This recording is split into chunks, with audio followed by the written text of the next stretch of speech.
Today I'm going to give you my best advice for having a quality toss on your first serve. So for those of you that don't know me, my name's Jonathan Stokey, and my serve is a big reason why I was able to play in the US Open at age 17 in doubles with Rajiv Ram, who coincidentally has won 3 US Opens in a row. So maybe my video should be about how to pick a good doubles partner and not about the serve toss. But these are tips that I use that help me with my serve.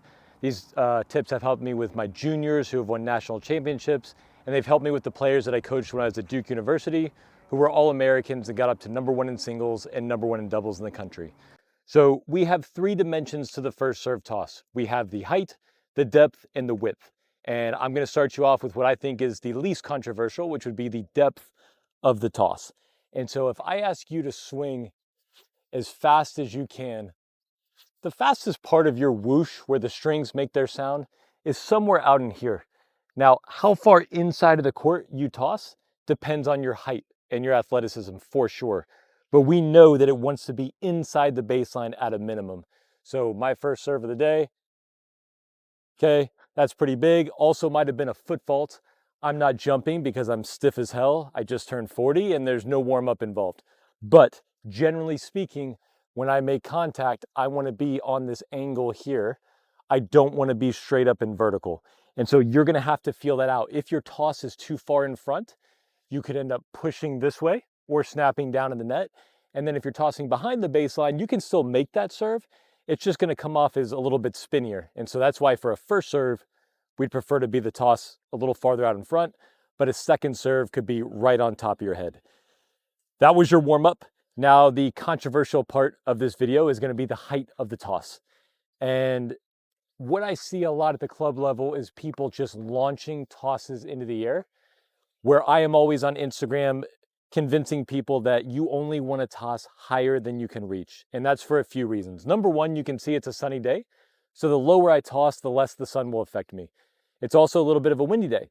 So the lower that I toss, the less the wind will affect my toss. But again, if I asked you to swing as fast as you could, it would look something like this. And yet when people serve, they have these long hitches and they wait and they hesitate. And if you ask them why, they might come up with reasons for it. But the reality is they're swinging to their toss. They're not tossing to their swing. So I almost got confused there. So I toss to my swing. This is my most natural motion. And that is how I try to toss the ball. Okay, again, I'm not using my legs. That doesn't really matter for the height of the toss. If I was actually going to be jumping up higher, I would probably toss it 3-4 inches higher. But again, if you look at my swing, the continuous motion, I mean, I don't know how much higher I need to toss that to be effective. Some people like to tell me, well, it's easier for you to toss low because you're tall.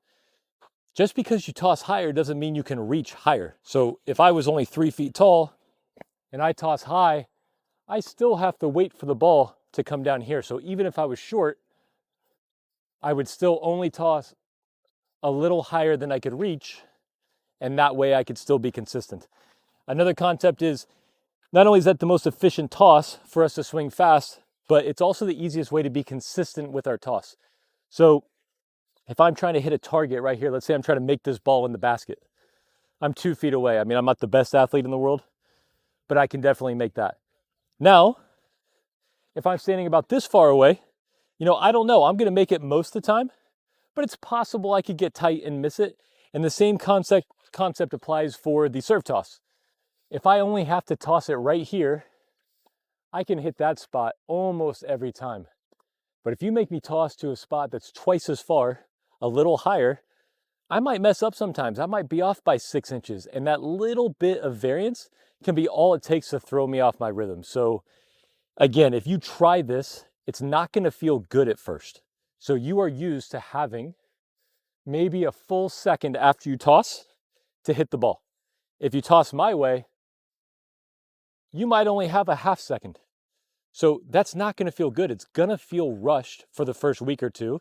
I promise you, if you stick with it, you'll be more consistent, you'll be more fluid, and you'll hit better serves. So bear with me. I'm going to move the camera so I can give you the third dimension, which is width. So the final thing I want to talk about is the width of the toss. And I know that you have heard 12:30 or 1 o'clock. look, you can hit a slice or a flat serve from there. You can also hit a slice or a flat serve from 12 o'clock. My issue with a toss on 12 o'clock is that not only is it a slower part, so if you watch where you swing naturally, you're all going to be swinging from about here. You're not going to be swinging from on top of your head. When people toss to 12 o'clock, they end up collapsing and leaning so they can feel this arm out to the right. My advice would be, let's just cut out the middle bit. Let's just toss it out to the right to begin with. Then we can keep our chest up and be nice and simple. So we're nice and fluid. There's our practice swing. And we toss to our swing. Can you please ignore that I hit that in the net? Thank you. Right there. So I said I'm a little farther to the right than most. It's because I'm out of shape, I'm stiff, my arm hurts, it feels better out there.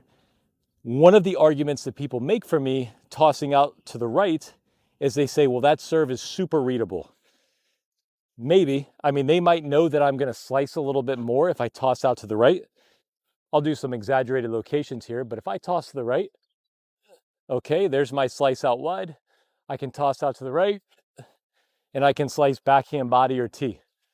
So yeah, you might know that I'm going to slice it. Not necessarily, I could also hit flat from there, but I can still hit to either spot, and I can use that for my advantage. Sometimes I could stand over a little bit, toss a little bit more to my right, and I could try to go down the tee and surprise them. So that argument doesn't really hold water. Just to review, first serve toss, we want it up in front of us, which is the fastest part of our motion. We only want it a little bit higher than we can fully extend so we can keep our motion continuous. It's easier to time and our toss will be more consistent. And we generally speaking want that thing at 12:30 or 1 o'clock for the right-hander. Use these tips, leave comments, let me know if this is helping you out. I promise you, if your toss gets more efficient, your serve will be more efficient and more of a weapon.